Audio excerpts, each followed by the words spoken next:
Hello friends and welcome. I'm Sarah Liz from Sassy's LLC and I am back with a stepped up emergency card kit. This was kit 38. It coordinates with Craft Roulette. I'm calling it a quick start kit. So we have sentiments for Dolly and for A9 that get vetoed a lot. And then sentiments that might be super useful just in general for Craft Roulette. So we have new home, teachers, card to sell for teen, babies, critters.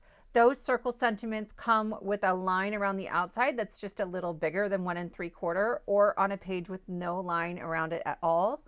Then we have some graphics, which I don't usually include. So we have Dolly Parton a couple times and then Dolly the sheep. And then I have those same images, but without the sentiments. And so I also included a butterfly because I think there's like a bug or insect on the board as well.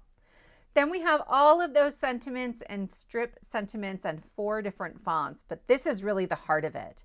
I have cutting guides for fun folds and then example cards and links to videos showing you how to make those. But 2 of them, the gatefold and the Dutch door, I didn't have videos for yet. So this video is going to show you how to make those very basic folds. And then there are links for everything else. But as always, if you have ideas for sentiments or card folds or anything, put them in the comments below. And then our very last page is a card sizing guide that matches up your cards and envelopes. If you find kits like this helpful and you like a free printable, go ahead and hit that subscribe button and ring the bell so you'll be notified every time there's a new free kit. So here's our first card today, and this is a gatefold. I added a belly band on mine, which can slide off, but I've added Velcro at the back to make it extra easy because my family is always trying to tear that thing apart.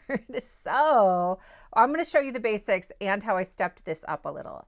I'm going to take my card base that's 8.5 inches by 5.5, and I'm scoring at 2 1/8 inch on either side. So it's 2 1/8 and 6 3/8. I like to press these really firmly with my bone folder because the thing about a gatefold is that it likes to pop open. My folds overlapped a little bit, those flaps did. So I took my trimmer to it and just trimmed one of them ever so slightly because I just think it looks better, but you could skip that step. And then I have 2 panels that are 1 7/8 by 5 1/4, and they're gonna leave this lovely border all the way around either side. If you don't like cutting 1/8 inches, but you kind of like a gatefold, Gina K's Master Layouts 13 has 2 layers that go beautifully onto the sides of a gatefold. They're 1/8 inch smaller, or the largest one is, than what we cut, but it works beautifully for this. I have a strip of cardstock that's 11 inches by 1.5 inches, and I'm using 65 pounds so I can wrap it easily around the outside of my card. 80 pound also works really well. At 100 pound, I kind of struggle. I get a little cracking when I go to fold the sides. When I use my scoreboard for the belly band, it ends up a little too big or a little too small, and so I prefer to do it this way. I just try to center it before I start wrapping, and then I'll use my pencil to mark anywhere that I want to trim down for my final card. Once I get that trimmed, I do want to add a little bit of decorative detail, and so this is the Tiny Dots embossing folder from Spellbinders. This is not going to fit all the way in there. It's only about 8.5 inches, right? You can fit a half a sheet of cardstock in there, but that's okay. That tiny little bit that is going to stick out the end, we're going to overlap on top of that, so you don't really see it unless you go to open everything up with the Velcro. And quite frankly, at that point, it kind of looks like it's on purpose. I took my white pigment ink and sort of gently dragged that over the top. I was not pressing much at all. And then off camera, I did go and take my heat tool just to dry that a little bit.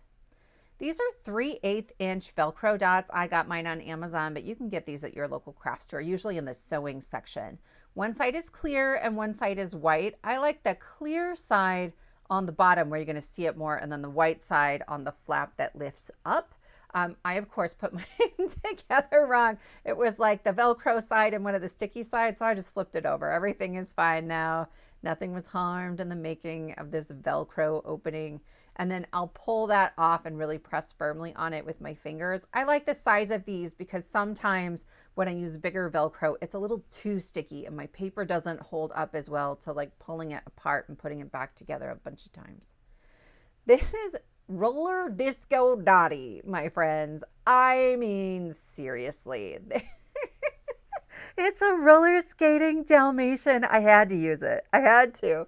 I am using my pokey tool to add a little bit of glue onto the wheel part of the skates and then lifting the pink boot onto the wheels. I was being more careful than I needed to. I could have checked it, I suppose. But you cover up most of what I cut out of silver for the wheels using the boot. So you have quite a bit of overlap. It gives you lots of sort of margin for a regular line of glue instead of using your pokey tool.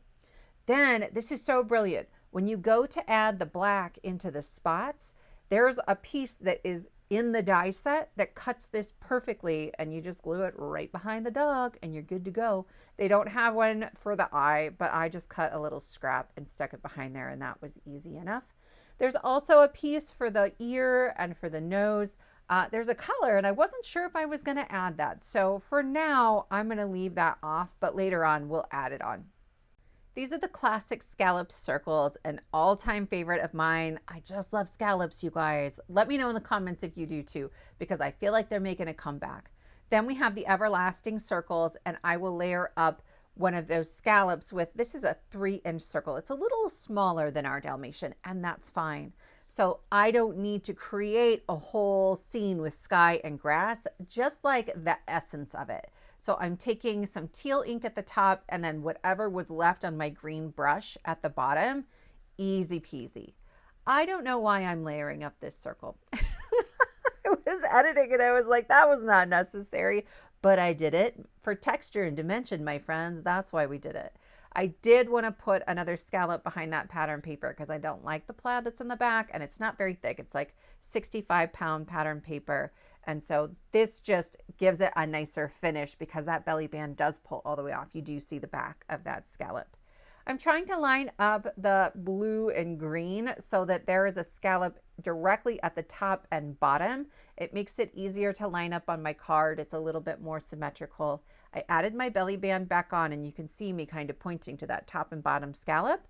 I will line those up on that center line, and I'm using some mint tape, just leftover pieces on my desk, to mark where that scallop goes, and I can add my glue onto the belly band to make sure I'm not putting it on the scallop, flipping it over, and accidentally getting too much glue. So I will center that and take everything off. I do want to press this firmly and just double check and make sure nothing oozed out behind there, but that worked pretty well. So then I can go ahead and decorate this with Dottie. Seriously, you guys, who comes up with this stuff? This is part of the Out and About with Scout collection. Scout is the new small die cutting machine from Spellbinders. I did buy it. There's like a limited edition purple situation. So I bought that and the big one. There's like a combo you can get. It's lovely. It is just a beautiful size that fits on my desk where you never see my regular Platinum 6. It's just too big. I am using strip sentiments here. I already had a bunch that I'd started to cut. There are tick marks on either side. I just line those up on the blade of my trimmer to make sure I'm getting a straight cut, and then I trim off the ends. That blue strip is 3/8 of an inch, and I just line up the top, bottom, and left, and then I can trim the right side so that it matches that margin. I'm going to stack this up a couple times. I actually glued him to Dottie, and it just felt kind of wonky because it's not the thickest blue cardstock. It's that same 65-pound that I used for the belly band. So I'm going to make it a little bit sturdier. My other option was to put like shims of foam tape or cardstock or something back there, and that just seemed like a lot of work. So a little bit of glue, and I will put that right over the top of my dog. And I have this beautiful focal point. You can skip this situation, the whole belly band with the gatefold. You don't have to have that. I just think it's fun. I will also link to another video where I have a magnetic closure instead of a belly band to keep things closed. It was a craft roulette card. It's a bit of an odd one, but I kind of like it like that. Card number 2 is this Dutch door card. There are lots of ways to make Dutch door cards, but this is one of the more popular ways, and I thought I would share it and give you measurements. I have started with a standard card base, 8.5 by 5.5, and scored it at 4 1/4, just like normal. Then I am going to measure to 2 3/4 of an inch. It's halfway, and I am cutting only to the score line, right? It's a little wonky with my guillotine, but yeah, I got it done. A sliding blade trimmer would certainly be easier. I'm going to use my scissors just to make sure I got all the way up there. And then I'm going to use my scissors to trim along the fold. So the fold is sort of creasing the paper. It's breaking down those fibers. And I'm trying to make sure that I trim off all of that fold, that place where the fibers of the paper are not so nice. Okay, so it's ever so slightly in from the edge of the card. You could use your trimmer there. I just didn't feel it was necessary. I'm tucking a piece of 4 by 5¼ inch cardstock just for contrast on the inside. You can take that top piece and rotate it to finish your card, right? So we're essentially going to do that. I am adding a layer onto the bottom, and mine is 4 inches by 2½ inches. Then for my top, it's 4¼ by 2¾ I just cut it from a different color because I liked the contrast. This stamp set, this is called Silly Goose. You guys, Roller Disco Dottie and Silly Goose. And I just had a ton of fun this day. I was making goofy cards. I've got a bunch of children in my family and, you know, adults who act like children. And so these cards are going to be a huge hit. I'm stamping Flappy Birthday and cue the confetti, and then one of my geese will go right down in that bottom corner, but I want to ground him a little bit. So this is one of the mini blending brushes from Spellbinders. They come in a 3-pack and they're super soft. And I don't always like a soft brush if I'm trying to lay down a bunch of ink, but I just wanted a hint of it. And I would rather go in multiple times with a really light ink and just build up that color than to put too much ink and then have to stamp it over. As you will notice, when I flip this thing over to glue it, I speak from experience. So I'm going to use some glue and add my goose right onto the top. And then I can add this onto my navy piece. So this white piece is the same size as the pattern paper. They're both 4 by 2½. Once I get that one on there, I'm going to start thinking about the inside of my card. I have all of the geese from the set. I colored all of them. I cut them all out with the coordinating dies. This is a Simon Hurley set. And I really wanted to have the confetti goose right here peeking out from behind this birthday cake.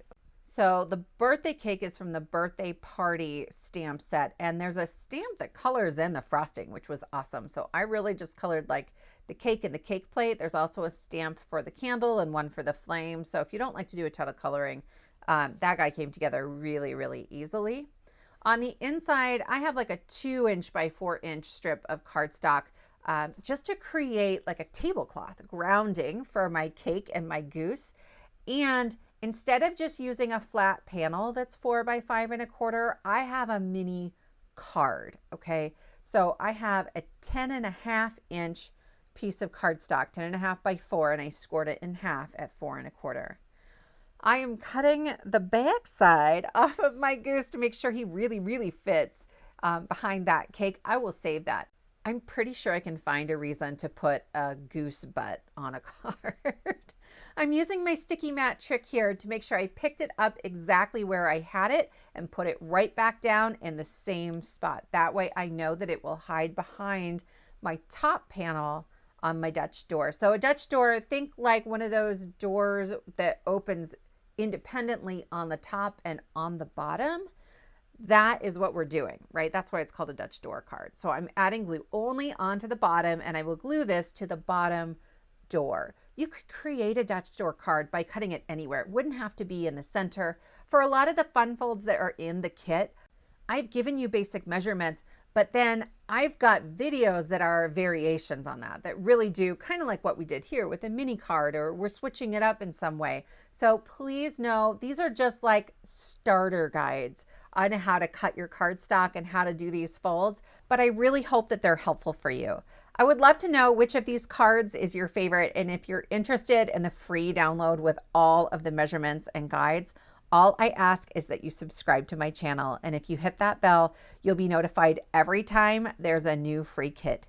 Thank you so much for spending your time with me, and I will see you next time.